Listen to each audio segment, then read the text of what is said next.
YouTube पे और जो दूसरे जो प्लेटफॉर्म है वहाँ पे बहुत ज़्यादा पॉपुलर भी हो रहे हैं। और हम सभी लोग जब ये आपस में ये ठान लेंगे ये चीज़ कि हमें चाइना को एक जवाब देना है, तो हम निश्चित रूप से चाइना को जवाब दे पाएंगे। तो स्टूडेंट, अब ज़्यादा समय वेस्ट ना करते हुए हम आज का हमारा जो लेक्चर है उसको स्टार्ट करते हैं। तो are you ready for the lecture? एक बार कमेंट सेक्शन के अंदर मुझे रिप्लाई करके बता दे कि क्या सभी स्टूडेंट रेडी हैं लेक्चर को स्टार्ट करने के लिए, और क्या सभी को मेरी जो वॉइस है और जो वीडियो क्वालिटी है वो क्लियर दिखाई दे रही है। एक बार कमेंट सेक्शन के अंदर मुझे मैसेज करके बता दें ताकि हम हमारा जो लेक्चर है उसको स्टार्ट कर पाएँ, उसको कंटिन्यू कर पाएँ। I send my video of coronavirus. In this, I tell about how we save from coronavirus. Tanisha ने मैसेज किया है कि उन्होंने एक वीडियो बनाया है कोरोना वायरस से रिलेटेड, और उन्होंने बताया कि किस तरीके से हम कोरोना वायरस से सेफ हो सकते हैं। स्टूडेंट, बिल्कुल बहुत अच्छी बात है, हम अप्रिशिएट करते हैं उनके एफर्ट को, और हम चाहते हैं कि वो जो वीडियो है वो हमारा जो ग्रुप है कंप्यूटर का, उस कंप्यूटर के ग्रुप के अंदर भी एक बार शेयर करें ताकि जो दूसरे स्टूडेंट हैं वो भी उस वीडियो को एक बार देख पाएँ। तो Tanisha, please share your video on corona virus in our computer group. जैसा कि मैं काफ़ी स्टूडेंट का मैसेज देख पा रहा हूँ, yes sir, yes sir, yes sir, yes sir, video and audio is clear. तो हम हमारा जो लेक्चर है स्टूडेंट आज का स्टार्ट करते हैं। ठीक है, एक बार फिर से मैं आप सभी लोगों का एक बार स्वागत करता हूँ हमारे ऑनलाइन प्लेटफॉर्म में। तो स्टूडेंट, आज का हमारा जो लेक्चर है वो है स्प्रेडशीट के ऊपर। ठीक है, तो यदि मैं बात करता हूँ तो स्प्रेडशीट एक ऐसी एप्लीकेशन है जिसका स्प्रेडशीट को हम दूसरे नाम से जानते हैं एक्सेल। ठीक है, तो स्प्रेडशीट एक ऐसी एप्लीकेशन है जिसका यूज़ हम करते हैं चार्ट्स बनाने के लिए, मार्कशीट को तैयार करने के लिए, रिज़ल्ट को तैयार करने के लिए, कोई भी अकाउंटिंग रिलेटेड काम होता है जैसे सैलरी बनाने के लिए, बजट के लिए, तो इन सारे पर्टिकुलर कामों के लिए हम स्प्रेडशीट हम यूज़ करते हैं एक्सेल को। ठीक है, तो एक्सेल को स्टार्ट करने के लिए आप सभी लोग जानते हैं कि किस तरीके से हम एक्सेल को स्टार्ट कर सकते हैं। तो एक्सेल को स्टार्ट करने के लिए हमें सबसे पहले क्लिक करना पड़ता है स्टार्ट पे। ठीक है, स्टार्ट बटन पे जैसे हम क्लिक करते हैं वहाँ से हम जो नेक्स्ट स्टेप होती है वहाँ से हम जाते हैं प्रोग्राम्स, और प्रोग्राम्स पे जाने के बाद जाते हैं हम MS ऑफिस, और MS ऑफिस के अंदर हमें सर्च करना होता है माइक्रोसॉफ्ट ऑफिस एक्सेल 2007, या जो भी एक्सेल का जो भी MS ऑफिस का वर्जन है वो वर्जन हम हमारे पास हमें दिखाई देता है। तो ये स्टूडेंट, ये तरीका होता है MS एक्सेल को स्टार्ट करने का। तो MS एक्सेल को स्टार्ट करने का तरीका है कि सबसे पहले आपको स्टार्ट बटन पे क्लिक करना है। स्टार्ट बटन पे क्लिक करने के बाद आप जाएंगे प्रोग्राम्स या फिर माई प्रोग्राम्स के अंदर। माई प्रोग्राम्स के बाद आप आएंगे माइक्रोसॉफ्ट ऑफिस। ऑफिस के अंदर आपको अलग अलग ऑफिस से रिलेटेड सॉफ्टवेयर दिखाई देंगे, उसमें आपको क्लिक करना है MS ऑफिस एक्सेल 2007, या जो भी वर्जन आपके कंप्यूटर या फिर लैपटॉप पर इंस्टॉल है।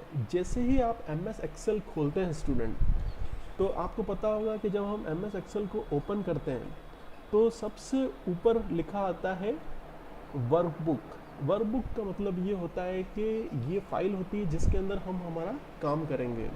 जब इस वर्कबुक के अंदर हम पर्टिकुलर इस वर्कबुक को सेव करते हैं किसी नाम से, तो वो नाम आपको टाइटल बार पे दिखाई देता है। तो अभी आप अपनी स्क्रीन के ऊपर देख पा रहे होंगे कि यहाँ पर जो टाइटल बार के ऊपर लिखा रहा है fourth semester weekly attendance report. ये एक्सेल की फाइल मैंने तैयार कर रखी है जिसकी टाइटल मैंने दे रखा है fourth same weekly attendance report. Title bar पे आपको अलग अलग options quick access tool bar आपको दिखाई देंगे। Customize quick access tool bar का मतलब ये है कि कुछ ऐसे ऑप्शंस जैसे कि कोई नई फाइल ओपन करना, कोई फाइल नई क्रिएट करना, सेव करना, प्रिंट करना, अंडू करना, रीडू करना, तो ये सारे जो बटन्स हैं इनमें से वो बटन्स जो हमें रेगुलर बेसिस पे हम यूज़ कर सकते हैं, उन बेसिस पे उन बटन को हम यहाँ से चेक करके टिक करके उन्हें टाइटल बार पे ऐड कर सकते हैं। तो हमें बार बार उन बटन को सर्च नहीं करना है, और वो टाइटल बार पे हमें वो बटन्स दिखाई देंगे, तो वहाँ पर क्लिक करके ही हम उन बटन का जो यूज़ है वो कर सकते हैं। यदि हम बात करें टाइटल बार के, तो टाइटल बार के राइट हैंड साइड के अंदर आपको 3 बटन दिखाई देते हैं। फर्स्ट बटन होता है मिनिमाइज़ का, फिर मैक्सिमाइज़ का और क्लोज़ का। तो हम सभी जानते हैं कि मिनिमाइज़ से जो स्क्रीन है वो मिनिमाइज़ हो जाती है, मैक्सिमाइज़ से मैक्सिमाइज़ हो जाती है स्क्रीन, और क्लोज़ ऑप्शन से जो हमारी जो फाइल है वो क्लोज हो जाती है। तो इस तरीके से हम MS एक्सेल के अंदर टाइटल बार के ऊपर ये सारे ऑप्शंस हमें देखने करने को मिलते हैं। टाइटल बार से नीचे की तरफ MS एक्सेल के अंदर आता है मेनू बार। मेनू बार के अंदर हम जो अलग अलग ऑप्शंस देखते हैं वो देखते हैं home, insert, page layout, formulas, data, review और व्यू।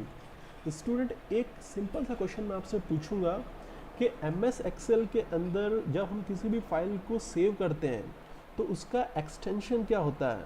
तो स्टूडेंट मुझे कमेंट सेक्शन के अंदर एक बार बताएं कि जब हम MS एक्सेल के अंदर किसी भी फाइल को सेव करते हैं तो उसका एक्सटेंशन क्या होता है। ठीक है, हम आपको पहले ही बता चुके हैं कि जब हम वर्ड के अंदर किसी फाइल को सेव करते हैं तो वर्ड का एक्सटेंशन होता है जो भी हमारा नाम है फाइल का वो प्लस DOC। इसी तरीके से एक्सेल के अंदर हम जब किसी फाइल को सेव करते हैं तो उसका एक्सटेंशन क्या होता है। तो कमेंट सेक्शन के अंदर आप बताएं हमें कि एक्सेल की फाइल का जो एक्सटेंशन है वो क्या होता है। What is the extension of Excel file?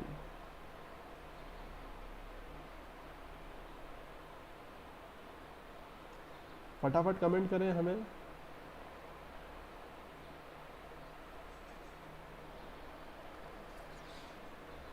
Student थोड़ा सा एक्टिव हैं और मुझे लगता है कि सभी को ये आंसर पता है क्योंकि क्लास जो हमारी जो जितनी भी क्लासेस हैं, ठीक है, उनमें हम पढ़ चुके हैं कि जो MS एक्सेल है उसका एक्सटेंशन क्या होता है। ठीक है, तो कमेंट सेक्शन के अंदर मुझे बताएं कि what is the extension of MS Excel.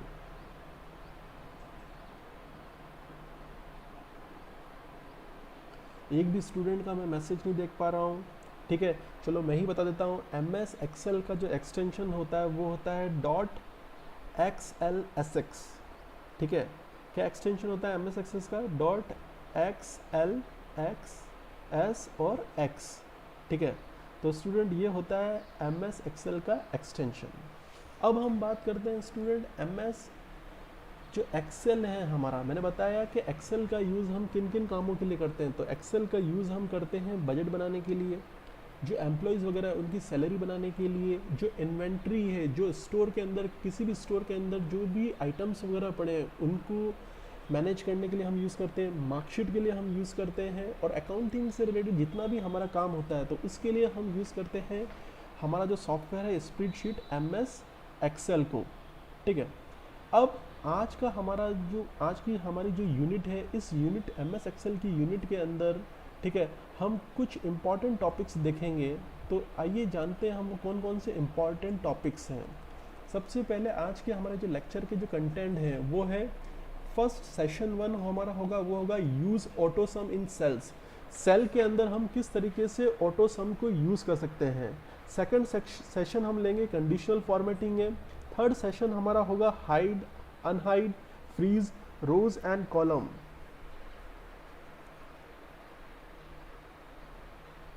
ठीक है, फिर थर्ड मैसेज होगा सेट पेज ब्रेक्स, और फिर फिफ्थ सेशन होगा सेट पेज लेआउट। सेशन 6 होगा मैनेज वर्कबुक व्यूज, और सेशन 7 होगा apply cells and range names, और सेशन 8 होगा create, modify and format chart. तो ये अलग अलग सेशंस हमारे होंगे। ठीक है, इन अलग अलग सेशंस के अंदर हम हमारा जो लेक्चर है उसको डिवाइड करेंगे।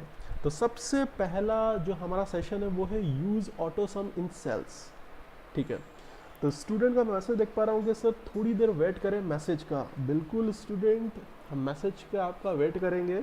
ठीक है, तो हम हमारा जो लेक्चर है उस लेक्चर के अंदर अब हम चलते हैं MS एक्सेल की तरफ। MS एक्सेल के अंदर हम सबसे पहला जो हमारा सेशन है वो है ऑटोसम का। तो स्टूडेंट अभी आप अपनी स्क्रीन पे एक एक्सेल के अंदर फाइल शो हो रही होगी आपको। उस फाइल के अंदर आप देख पा रहे होंगे कि इस फाइल के अंदर मैंने क्या कर रखा है कि एक फ़ाइल बना रखी है। ठीक है, Aravali institute of technical studies Udaipur के नाम पर। और यहाँ पर इस फाइल का जो मेन पर्पज़ है वो है स्टूडेंट की वीकली अटेंडेंस रिपोर्ट। तो हमारे जो इंजीनियरिंग के अंदर क्या होता है कि हर सेमेस्टर के अंदर 5-5, 6-6 सब्जेक्ट्स होते हैं। तो जो सेकंड ईयर के स्टूडेंट हैं उनकी एक फ़ाइल मैंने ले ली है। ठीक है, तो इस फाइल के अंदर आप सीरियल नंबर देख पा रहे होंगे, नेम ऑफ द स्टूडेंट देख पा रहे होंगे, स्टेट के अंदर अभी जो स्टेट का जो कॉलम है वो ब्लैंक है। फिर आप DMS, MEF, MIS, DBMS, TOC, DCCN और टोटल का कॉलम आप देख पा रहे होंगे लास्ट के अंदर। तो स्टूडेंट ये जो अलग अलग सब्जेक्ट्स हैं, उन अलग अलग सब्जेक्ट्स के अंदर जो नेक्स्ट कॉलम है उसके अंदर ये दे रखा है कि टोटल नंबर ऑफ क्लासेस कितनी हुई थी और टोटल नंबर ऑफ क्लासेस में से कितनी स्टूडेंट ने अटेंड की है अलग अलग सब्जेक्ट्स के अंदर। तो सबसे पहला हमारा जो सेशन है वो है ऑटो सम के ऊपर। तो ऑटो सम के अंदर क्या, देखो जब हमें MS एक्सेल के अंदर यदि हमें टोटल क्लासेस, ठीक है, टोटल पता करना होता है तो उसके लिए हमें पता है कि हम उसके लिए लिखते हैं एक फार्मूला। और आपको पता होगा कि MS एक्सेल के अंदर जब भी हम कोई फार्मूला लिखते हैं तो उसको हम स्टार्ट करते हैं एक पर्टिकुलर सिंबल से। तो आप मुझे कमेंट सेक्शन के अंदर बताएं कि जब भी हम MS एक्सेल के अंदर कोई भी फार्मूला लिखते हैं तो हम कौन से सिंबल से उससे स्टार्ट करते हैं। तो मुझे बताएं कमेंट सेक्शन के अंदर कि जब हम कोई फार्मूला लिखते हैं तो उसे कौन से सिंबल से हम स्टार्ट करते हैं।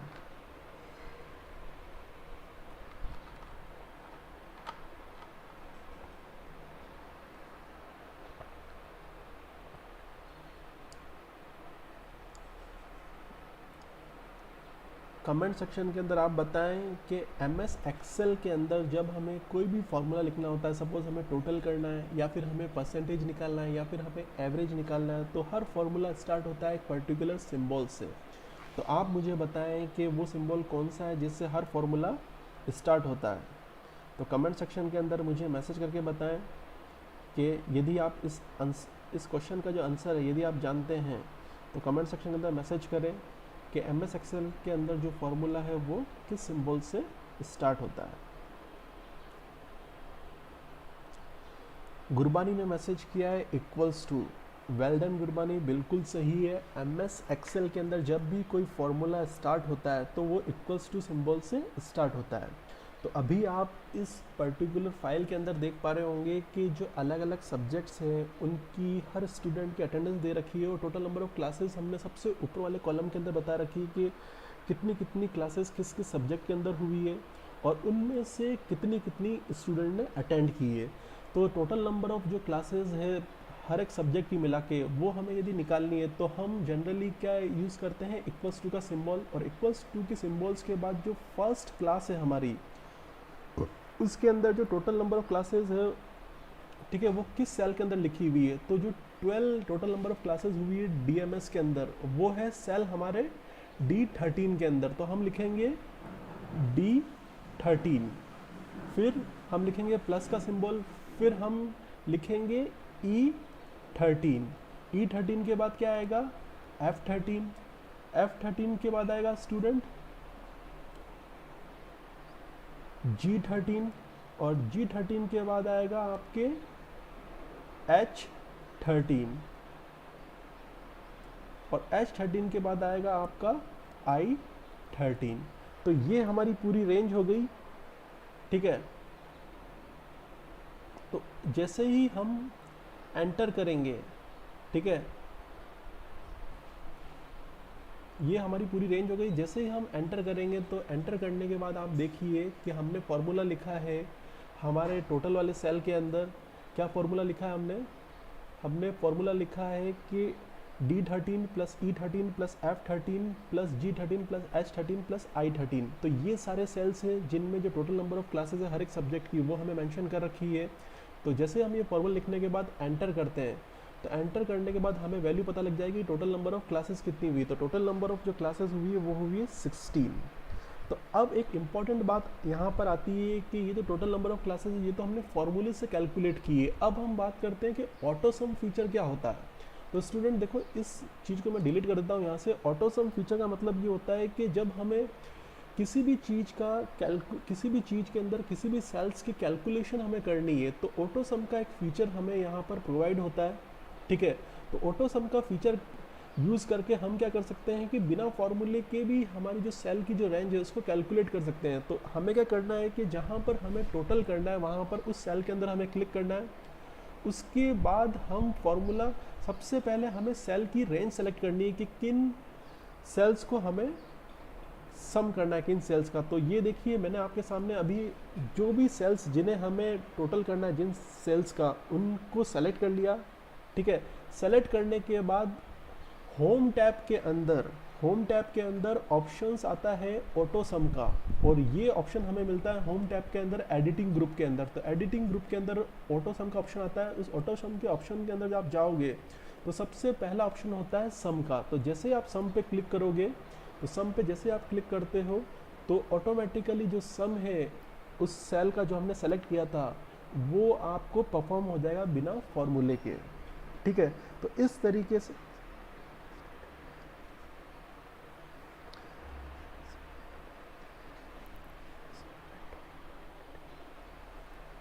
कुछ स्टूडेंट का मैं कमेंट देख पा रहा हूँ कि Y 13 yes sir Y 13 and sir why it is not starting with A. तो स्टूडेंट ए से इसलिए स्टार्ट नहीं हो रहा है ये, क्योंकि आप ये देखिए कि हम जो सम कर रहे हैं वो जो सेल की जो वैल्यू है वो किस सेल के अंदर पड़ी हुई है। तो आप इस फाइल को यदि नोटिस करेंगे, मैं इसकी जो साइज़ है उसको और एनलार्ज कर देता हूँ। ठीक है, तो अब आप इसको क्लियरली देख पाएंगे। तो अब आप मुझे बताइए कि जो 12 वैल्यू आपको DBMS के अंदर जो टोटल नंबर ऑफ क्लासेस हुई है 12, वो कौन से सेल के अंदर पड़ी हुई है। और आपको बताता हूँ कि सेल का जो नाम है हमेशा हम किस तरीके से लिखते करते हैं। सबसे पहले हम देखते हैं कि वो कौन से कॉलम के अंदर है और कौन सी रो के सामने है। तो आपको दिखाई दे रहा होगा कि DBMS के अंदर जो 12 क्लासेस हुई है वो 12 क्लासेस कौन से सेल के अंदर लिखी हुई है। तो यहाँ पर आपको दिख रहा है कि वो कौन से कॉलम के अंदर है, D कॉलम के अंदर है, और 13 जो रो है उसमें है। तो इसीलिए हमने हमारे फॉर्मूले के अंदर लिखा इक्वल्स टू, टोटल वाले फॉर्मूले के अंदर लिखा जिस सेल के अंदर हमें कैलकुलेट करना है वहाँ पे हमने लिखा इक्वल्स टू और D13। अब हमारी जो नेक्स्ट सब्जेक्ट है MEF, उसके अंदर जो टोटल नंबर ऑफ क्लासेज है वो लिखी हुई है सेल E13 के अंदर। तो हमने यहाँ पे क्या लिखा है E13।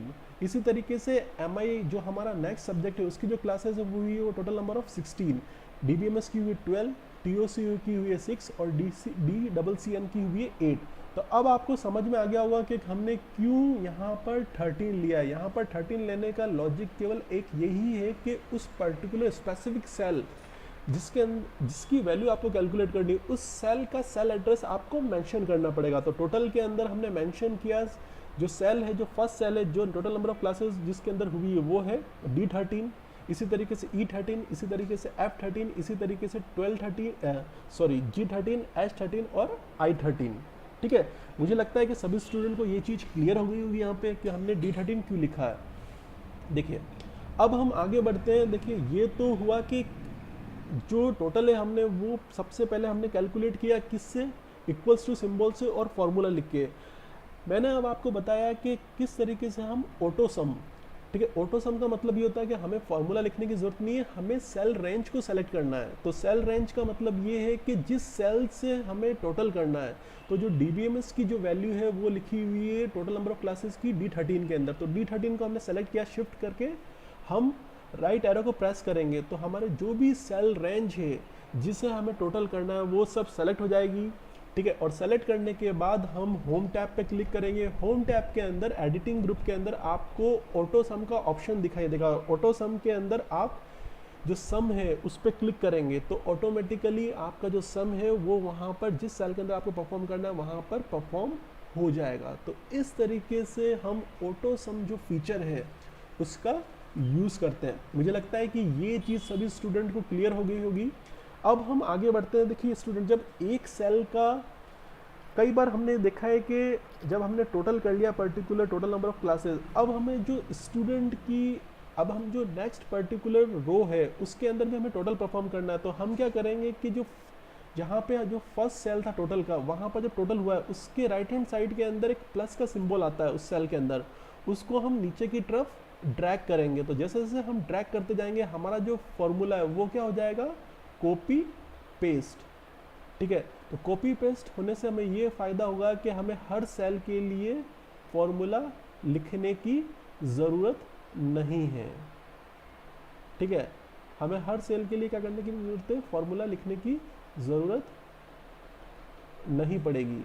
तो इस तरीके से MS एक्सेल के अंदर हम क्या करते हैं कि केवल एक सेल के लिए फॉर्मूला लिखते हैं और उसको नीचे ड्रैग कर लेते हैं। तो नीचे ड्रैग करने से ये होगा कि वो फॉर्मूला क्या होता है, बाकी के जो बचे हुए सेल्स हैं उनके लिए कॉपी पेस्ट हो जाता है। और कॉपी पेस्ट होने पे अब आप देखिए कि जैसे सपोज जो फर्स्ट स्टूडेंट है अभय, अभय का जो टोटल वाला कॉलम है उसके अंदर हमें 53 दिखाई दे रहा है। तो 53 के अंदर आप एक नोटिस किए, जैसे मैं 53 पे क्लिक करता हूँ तो मुझे यहाँ पे एक फॉर्मूला दिखाई दे रहा है equals to sum D14 colon I14। D14 colon I14 का मतलब ये कि ये हमने जो फॉर्मूला ये ऑटो सम का यूज़ किया है। जब हम ऑटो सम का फॉर्मूला यूज़ करते हैं तो इस तरीके से ऑटो सम परफॉर्म करता है। D14 मतलब कि जो अभय फर्स्ट स्टूडेंट है उसकी जो फर्स्ट अटेंडेंस जो सब्जेक्ट है उसकी अटेंडेंस लिखी हुई है D14 के अंदर, और ये कंटिन्यू कहाँ तक चल रही है I14 तक। तो इस तरीके से ऑटो सम फीचर काम करता है। इस तरीके से एक्सेल के अंदर यदि हम एक सेल के लिए टोटल की वैल्यू निकाल देते हैं तो नीचे हमें केवल ड्रैग करना होता है उस सेल पे क्लिक करके प्लस के सिंबल्स को। तो इस तरीके से हम बाकी की जो सेल्स की जो वैल्यू है जो टोटल है वो भी ऑटोमेटिकली वहाँ पर परफॉर्म हो जाता है। ठीक है, तो इस तरीके से हम बाकी के बचे हुए सेल्स हैं उनके लिए भी जो टोटल है उसको कैलकुलेट कर सकते हैं। तो ये बहुत ही सिंपल है। ठीक है, तो आपको केवल कुछ भी नहीं करना है, नीचे जो प्लस का सिंबल आएगा उसको ड्रैग और ड्रॉप करना है। तो अब आप देख रहे होंगे कि किस तरीके से बाकी के जो बचे हुए स्टूडेंट हैं उनके लिए भी उनके भी जो सब्जेक्ट्स हैं उनकी जो टोटल अटेंडेंस है वो कैलकुलेट हो गई है। तो मुझे लगता है कि काफ़ी सिंपल है। इस फीचर को हम कहते हैं ऑटो सम। जब हम फार्मूला ना लिखकर हम उन सेल को सेलेक्ट करते हैं, उस रेंज को सेलेक्ट करते हैं जिनको हमें कैलकुलेट करनी है, सम कैलकुलेट करना है उन सेल को, और हम एडिटिंग में जाके एडिटिंग ग्रुप में जाके होम टैब के अंदर उस फार्मूले को ऑटो सम पे क्लिक करते हैं ताकि जो सम होता है वो ऑटोमेटिकली परफॉर्म हो जाता है। तो आपको मुझे लगता है कि यहाँ तक सभी स्टूडेंट को क्लियर हो गया होगा। एक बार कमेंट सेक्शन के अंदर मैसेज करके बता दें कि यस सर क्लियर है, ताकि हम हमारा जो नेक्स्ट सेशन है उस सेशन की तरफ बढ़ते हैं। ठीक है, कई सारे स्टूडेंट का मैं देख पा रहा हूँ yes sir, okay thanks, yes sir. ठीक है, तो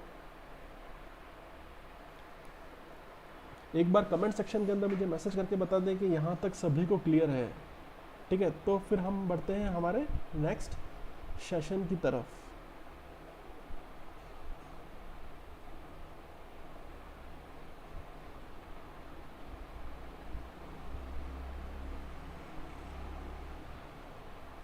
स्टूडेंट कमेंट सेक्शन के अंदर मुझे मैसेज करके बताएं कि यहाँ तक सभी को क्लियर है।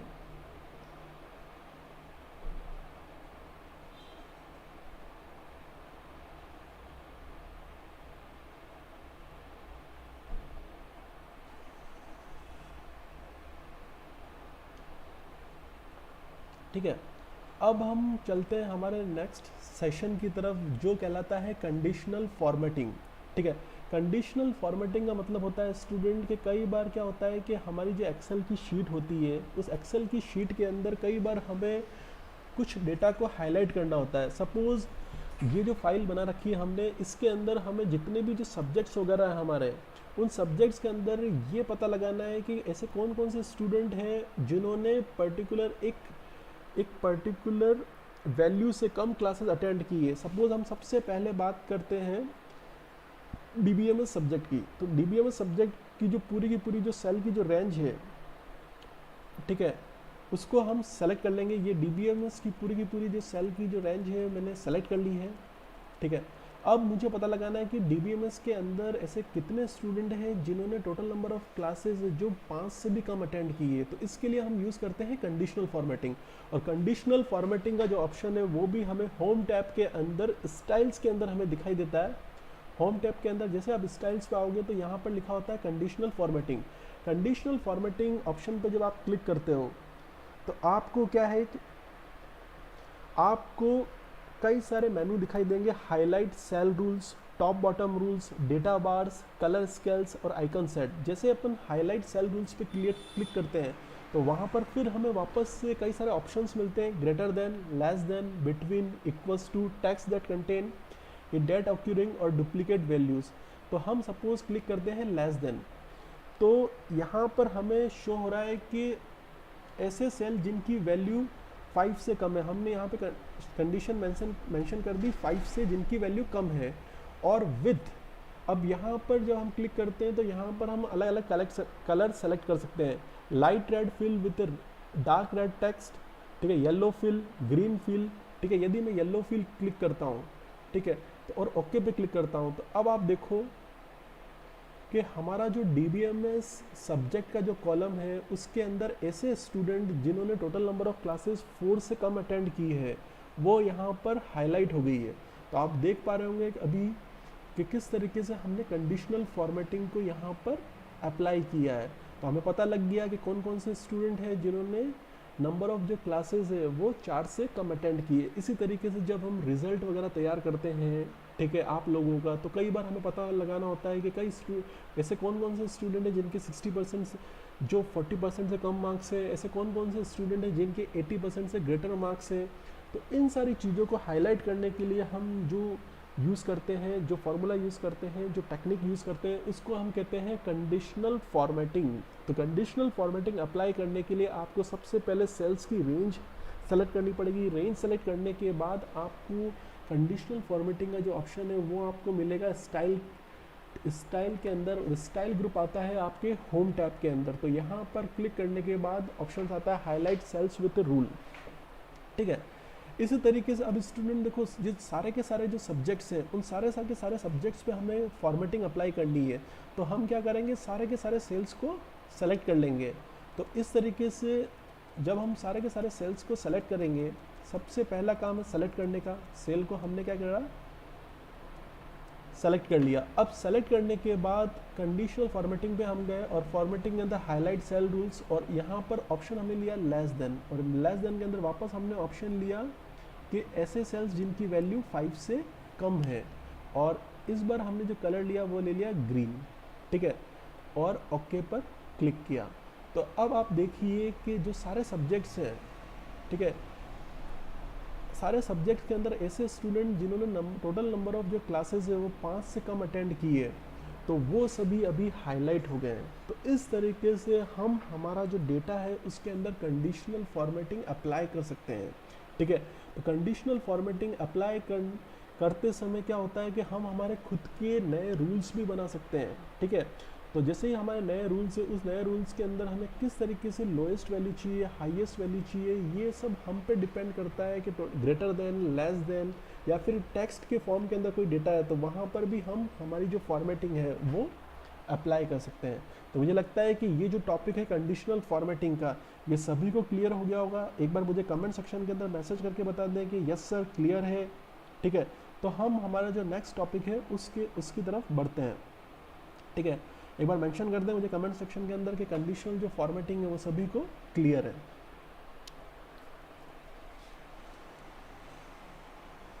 स्टूडेंट, अब हमारा जो नेक्स्ट टॉपिक है वो है सेशन थर्ड। सेशन थर्ड के अंदर हम देखेंगे कि किस तरीके से हम कॉलम्स और रो को हाइड कर सकते हैं, अनहाइड कर सकते हैं, फ्रीज कर सकते हैं, ठीक है। तो किसी भी कॉलम्स को हम किस तरीके से हाइड करेंगे। सपोज ये DBMS का जो कॉलम है इसको हमें हाइड करना है, तो हाइड करने के लिए क्या होगा कि इस कॉलम के ऊपर हमें क्लिक करना पड़ेगा। इस कॉलम पर क्लिक करने के बाद हमें क्या काम करना है कि हमें इसको हाइड करने के लिए, ठीक है, हाइड का जो ऑप्शन है वो हमें मिलेगा आपके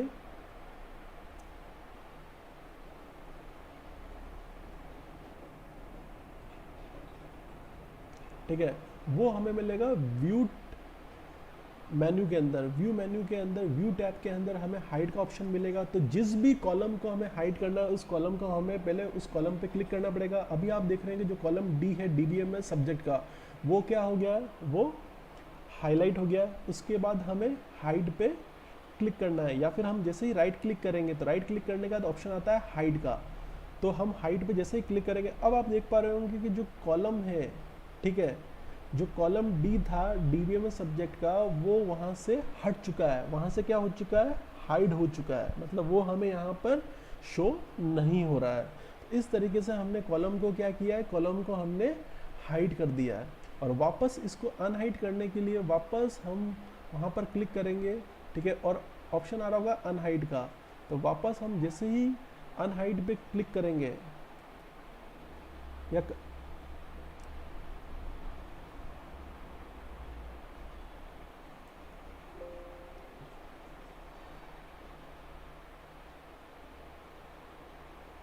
ठीक है, वापस इसको हम कर सकते हैं अनहाइड।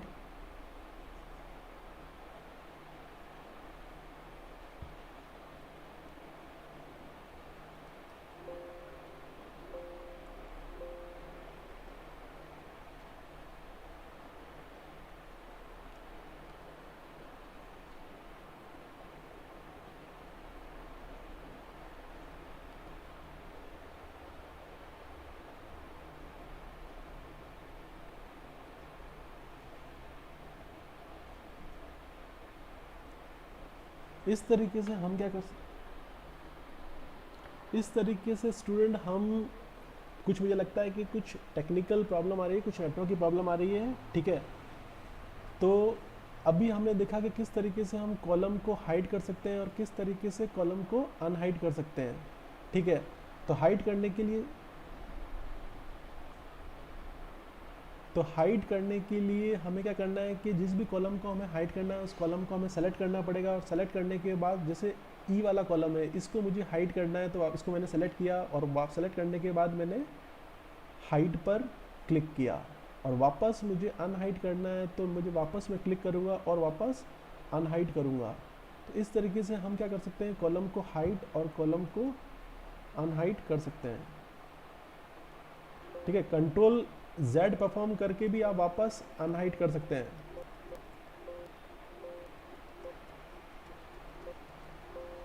ठीक है।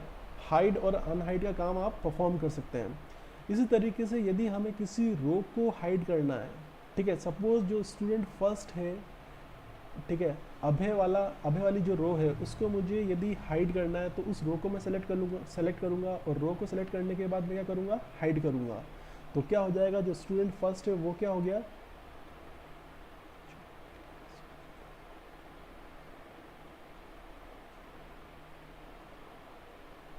तो स्टूडेंट इस तरीके, तो जो रो है इस तरीके से हम क्या है, रो को भी हाइड कर सकते हैं, और वापस अनहाइड करने के लिए हम कंट्रोल Z करेंगे, तो कंट्रोल Z करते ही वापस वो अनहाइड हो जाएगी।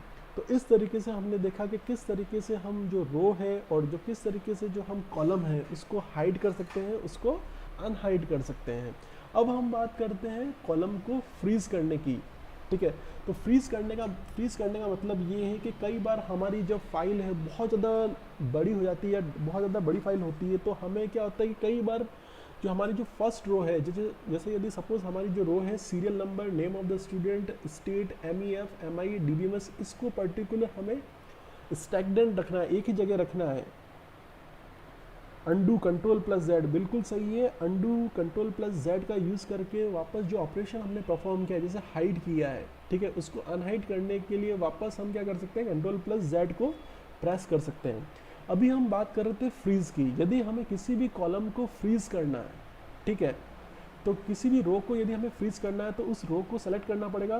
जैसे suppose serial number, name of the student, state, MEF, और मैं चाहता हूँ कि यहाँ से क्या हो कि ये जो पर्टिकुलर डेटा हो ये फ्रीज़ हो जाए, तो मैं क्या करूँगा, इस रो को पर्टिकुलर सेलेक्ट करूँगा और उसके बाद जाऊँगा हम कौन सी टैब के अंदर, व्यू टैब के अंदर, और व्यू टैब के अंदर ऑप्शन आता है विंडो के अंदर फ्रीज पेन, और फ्रीज पेन पे क्लिक करूँगा।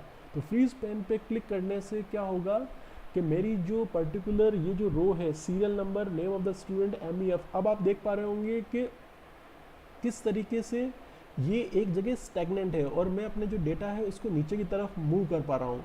अब आप देखिए कि जो रोल नंबर 22 है जहाँ पे लिखा हुआ है MD राज, तो हम देख पा रहे हैं कि जो 22 है वो क्या है, सीरियल नंबर है, और नेम ऑफ द स्टूडेंट क्या है, MD राज है। स्टेट यहाँ पे कुछ नहीं दे रखा है। MEF सब्जेक्ट के अंदर उसकी जो टोटल नंबर ऑफ अटेंडेंस है वो क्या है, 2, और MI सब्जेक्ट के अंदर टोटल नंबर ऑफ अटेंडेंस दे रखी है इसकी 5, नेक्स्ट सब्जेक्ट DBMS के अंदर 4। तो इस तरीके से हम किसी भी पर्टिकुलर रो को फ्रीज कर सकते हैं। फ्रीज का मतलब है वो वहाँ पर एक ही जगह स्टैग्नेंट हो जाएगी। तो इस तरीके से हम हमारा जो डेटा है उसको स्मूथ वे के अंदर देखने करने के लिए कई बार हम यूज़ करते हैं फ्रीज और अनफ्रीज, और वापस अनफ्रीज करने के लिए हम क्या करेंगे, उसी वापस रो पर क्लिक करेंगे और फ्रीज ऑप्शन पे जाएंगे और करेंगे अनफ्रीज। तो अनफ्रीज करने से अब आप देख रहे हैं कि जब मैं स्क्रॉल कर रहा हूँ तो हमारा पूरा का पूरा डेटा मूव हो रहा है।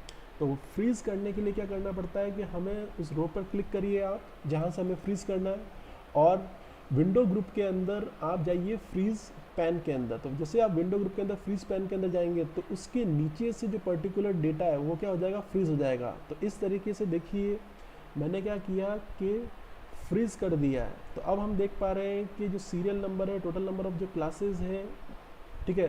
तो इस तरीके से हम डेटा को स्मूथ वे में देखने के लिए, कई बार जो होता है कि हमारा जो फर्स्ट रो होती है और जो हमारी हेडिंग होती है, जैसे सपोज किसी भी डेटा की जो हेडिंग है उसको हमें एक स्टैग्नेंट रखना है, उसको हमें डेटा के साथ मूव नहीं करना है, तो इसके लिए हम यूज़ करते हैं ऑप्शन फ्रीज का। और वापस हमें अनफ्रीज करना है तो वापस उसी चीज़ को सेलेक्ट करके हम फ्रीज ऑप्शन पे ऑप्शन आता है अनफ्रीज पेन का, तो वापस उसको अनफ्रीज हम कर सकते हैं, ठीक है। तो मुझे लगता है कि जो फ्रीज है और जो अनफ्रीज है ये भी आप लोगों को क्लियर हो गया होगा, ठीक है। अब हम बढ़ते हैं हमारे नेक्स्ट सेशन की तरफ, सेशन 4। सेशन 4 है हमारा set page breaks. Student, page break का मतलब ये होता है कि कई बार हमारी जो फाइल है उसके अंदर हम ये देखते हैं कि फाइल बहुत बड़ी है, तो हमारा कुछ डेटा पेज फर्स्ट पे प्रिंट होगा, कुछ पेज सेकंड पे, फिर नेक्स्ट पेज पे, फिर नेक्स्ट पेज पे, फिर नेक्स्ट पेज पे। लेकिन कई बार ये होता है कि हम कस्टमाइज रूप से, सपोज मान लो 1 से लेके जो 20 रोल नंबर है और 20 रोल नंबर के बाद मुझे जो डेटा है वो एक नेक्स्ट पेज से प्रिंट करना है, तो मुझे क्या करना पड़ेगा कि जो 20 के बाद जो डेटा, जो नेक्स्ट जो रो है वहाँ पर क्लिक करना पड़ेगा, और क्लिक करने के बाद मुझे करना पड़ेगा पेज ब्रेक। तो पेज ब्रेक जो ऑप्शन आता है आपका, ठीक है, पेज ब्रेक का ऑप्शन आपको मिलेगा पेज लेआउट के अंदर। पेज लेआउट टैब के अंदर जैसे आप क्लिक करोगे तो ऑप्शन आएगा पेज ब्रेक। तो जिस भी रो के बाद से आपको पेज ब्रेक करना है उस रो के आगे आपको क्लिक करना पड़ेगा, और क्लिक करने के बाद आपको ब्रेक पे जाना पड़ेगा पेज सेटअप के अंदर, और पेज सेटअप के अंदर आपको क्लिक करना पड़ेगा इंसर्ट पेज ब्रेक। जैसे आप इंसर्ट पेज ब्रेक पे क्लिक करते हो, ठीक है, तो आपको दिखाई दे रहा होगा कि एक पर्टिकुलर लाइन, डॉटेड लाइन आपको दिखाई दे रही होगी, ठीक है। और जब आप व्यू के अंदर पेज ब्रेक प्रीव्यू में आप जाएंगे तो आप देख पाएंगे कि किस तरीके से, देखिए अब आपको दिख रहा होगा कि हमारा जो डेटा है कि पेज फर्स्ट पे रोल नंबर देखो 1 से लेके 21 तक जो डेटा है वो हमारा पेज फर्स्ट पे दिखाई दे रहा है, और बाकी का जो डेटा है वो हमारा आएगा नेक्स्ट पेज सेकंड पे। तो इस तरीके से हम पेज ब्रेक परफॉर्म कर सकते हैं। पेज ब्रेक परफॉर्म करने का फंक्शन काम ये होता है कि हमें यदि हमारा जो डेटा है वो स्पेसिफिक पर्टिकुलर डेटा के बाद एक नेक्स्ट पेज से लेना है तो उसके लिए हम परफॉर्म करते हैं पेज ब्रेक। और पेज ब्रेक आता है आपका किसके अंदर, पेज लेआउट के अंदर। और वापस से हमें यदि पेज ब्रेक को रिमूव करना है तो वापस हमें पेज लेआउट टैब के अंदर जाना पड़ेगा। पेज लेआउट टैब के अंदर पेज सेटअप ग्रुप के अंदर ब्रेक के अंदर आएगा रिमूव पेज ब्रेक। और जैसे ही हम वापस व्यू के अंदर नॉर्मल पे क्लिक करेंगे तो हमारा नॉर्मल व्यू हमें दिखाई देगा। तो इस तरीके से हम पेज ब्रेक जो ऑप्शन है उसको यूज़ करते हैं, ठीक है। अब हम बात करते हैं हमारे नेक्स्ट ऑप्शन के ऊपर। हमारा जो नेक्स्ट सेशन है वो है पेज लेआउट, कि किस तरीके से हम पेज का जो लेआउट है उसको सेट कर सकते हैं, ठीक है। तो चलते हैं हम हमारे एक्सेल के डेटा की तरफ। पेज लेआउट का मतलब ये है कि जो पेज लेआउट टैब पे जब हम क्लिक करते हैं तो हम काफ़ी सारे ऑप्शंस हमें देखने करने को मिलते हैं। हमें एक ग्रुप देखने को मिलता है थीम्स के अंदर अलग अलग थीम्स हमें मिलती है, ठीक है। इन थीम्स को हम सेलेक्ट कर सकते हैं और हमारा जो डेटा है, हमारी जो फाइल है उस पर अप्लाई कर सकते हैं। फिर कलर्स, फॉन्ट, ठीक है, और इफेक्ट। उसके बाद आता है पेज सेटअप। पेज सेटअप के अंदर आता है मार्जिन। स्टूडेंट, मार्जिन के अंदर क्या होता है कि जब भी हम किसी डेटा को प्रिंट करते हैं तो डेटा को पेज पे जब हम प्रिंट करते हैं तो प्रिंट करने का तो हमें टॉप से कितनी जगह रखनी है, राइट से कितनी जगह रखनी है, लेफ्ट से कितनी जगह रखनी है और बॉटम से कितनी जगह रखनी है, ये चीज़ कहलाती है मार्जिन। तो नॉर्मल बाय डिफ़ॉल्ट मार्जिन भी पहले से दिया होता है, और हम कस्टमाइज मार्जिन पे क्लिक करके यदि हमें स्पेसिफिक कहीं पर मेंशन किया गया है कि हमें हमारी जो रिपोर्ट है उस रिपोर्ट के अंदर इतना मार्जिन रखना है, लेफ़्ट से, राइट से, बॉटम से और टॉप से, तो ये जो मार्जिन है ये भी हम सेट कर सकते हैं किस में जाके, पेज सेटअप में जाके, ठीक है। तो इस तरीके से फिर आता है ओरिएंटेशन। ओरिएंटेशन का मतलब है कि जब हम पेज को प्रिंट करेंगे, हमारा जो डेटा प्रिंट होगा पेज के ऊपर, तो वो पोर्ट्रेट में प्रिंट होगा या लैंडस्केप में। पोर्ट्रेट में जो डेटा है वो सीधा प्रिंट होता है वर्टिकली, और लैंडस्केप में जो डेटा है वो प्रिंट होता है हॉरिजेंटली। ठीक है, जनरली हम जो हमारा एक्सेल का जो डेटा है वो लैंडस्केप, ठीक है, हॉरिजेंटल फॉर्म के अंदर प्रिंट करते हैं कोई भी मार्कशीट वगैरह। इसी तरीके से आता है आपके पास साइज़ के अंदर अलग अलग, जैसे लेटर है, टैबलॉइड है, लीगल है, A4। हम हमारे प्रिंटर से जो नॉर्मल जो प्रिंटर के अंदर जो पेज यूज़ करते हैं उसकी जो साइज़ होती है A4। तो जब भी हम हमारे डेटा के ऊपर काम कर रहे हैं, हम ये ध्यान रखें कि हम A4 जो साइज़ है उस साइज़ के ऊपर काम कर रहे हैं। तो यहाँ से हमें साइज़ को सेलेक्ट कर लेना है A4। तो इस तरीके से जो पेज सेटअप के जो अलग अलग ऑप्शंस है, वो अलग अलग ऑप्शंस हम हमारी जो फाइल है उस फाइल के अंदर अप्लाई कर सकते हैं। तो स्टूडेंट, पेज सेटअप के अंदर ये सारे ऑप्शंस हमें जनरली देखने करने को मिलते हैं। ठीक है, जिसमें थीम्स आता है, जिसमें पेज सेटअप ग्रुप आता है। ठीक है, और ठीक है, ये सारे ऑप्शंस मेन ऑप्शंस है जो हमें यहाँ पर देखने करने को मिलते हैं। तो हमारा जो लेक्चर है उस लेक्चर के अंदर आज हमने देखा कि फर्स्ट सेशन है use autosum in cells, second है कंडीशनल फॉर्मेटिंग, थर्ड सेशन है hide, unhide and freeze rows and columns, fourth session है सेट पेज ब्रेक्स, और पांचवा सेशन था हमारा सेट पेज लेआउट। ठीक है, ये सारे के सारे सेशंस हमने आज के हमारा जो लेक्चर है उस लेक्चर के अंदर कवर किए हैं।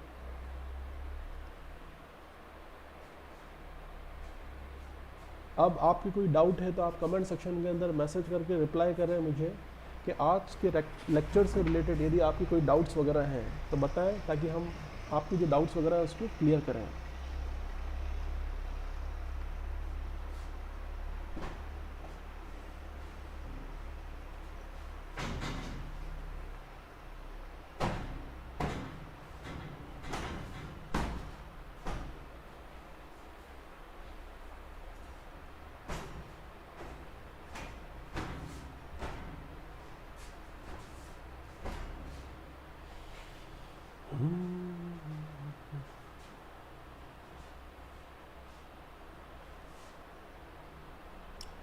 स्टूडेंट कमेंट सेक्शन के अंदर मैसेज करके बताएं यदि कोई डाउट है आज के सेशन से रिलेटेड।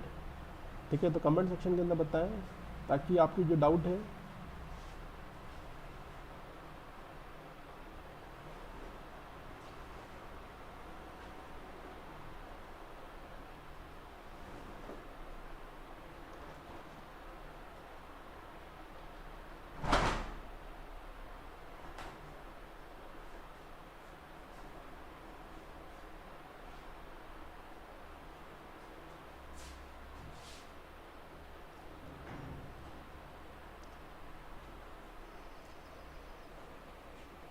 तो आज का हमारा जो लेक्चर था उसके अंदर पहला जो सेशन था वो था हमारा ऑटोसम का। ऑटोसम का यूज़ हम करते हैं सेल के अंदर सम परफॉर्म करने के लिए। ठीक है, सेकंड सेशन के अंदर हमने देखा कंडीशनल फॉर्मेटिंग। कंडीशनल फॉर्मेटिंग का जो यूज़ होता है वो पर्टिकुलर एक्सेल की शीट के अंदर ये बताने करने के लिए होता है, डेटा को हाईलाइट करने के लिए होता है कि जो भी हमारा डेटा है वो या तो किसी पर्टिकुलर वैल्यू से ग्रेटर देन है, लेस देन है, या फिर उसके बराबर है, या फिर कोई टेक्स्ट डेटा पे भी हम कंडीशनल फॉर्मेटिंग अप्लाई कर सकते हैं। थर्ड हमारा जो सेशन था वो सेशन था hide, unhide, freeze rows and columns. Excel के अंदर किसी भी डेटा को, किसी भी कॉलम को हाइड कर सकते हैं, उसको अनहाइड कर सकते हैं, उसको फ्रीज कर सकते हैं। ठीक है, नेक्स्ट सेशन के अंदर हमने देखा कि किस तरीके से हम पेज ब्रेक का यूज़ करते हैं। पेज ब्रेक का यूज़ पर्टिकुलर स्पेसिफिक सेल से के बाद से यदि हमें डेटा को नेक्स्ट पेज पे ब्रेक करना है, नेक्स्ट पेज पे लाना करना है, तो उसके लिए हम यूज़ करते हैं। और इसी तरीके से हमने हमारे जो नेक्स्ट सेशन है उसके अंदर देखा पेज लेआउट। पेज लेआउट का यूज़ हम पेज का मार्जिन, पेज का ओरिएंटेशन सेट करने के लिए यूज़ करते हैं। मुझे लगता है कि आज के जो सभी टॉपिक है वो आप सभी लोगों को क्लियर हो गए होंगे। इसी के साथ मैं आप सभी लोगों को अलविदा कहता हूँ। मिलते हैं हमारे नेक्स्ट लेक्चर के अंदर। Stay safe, stay home.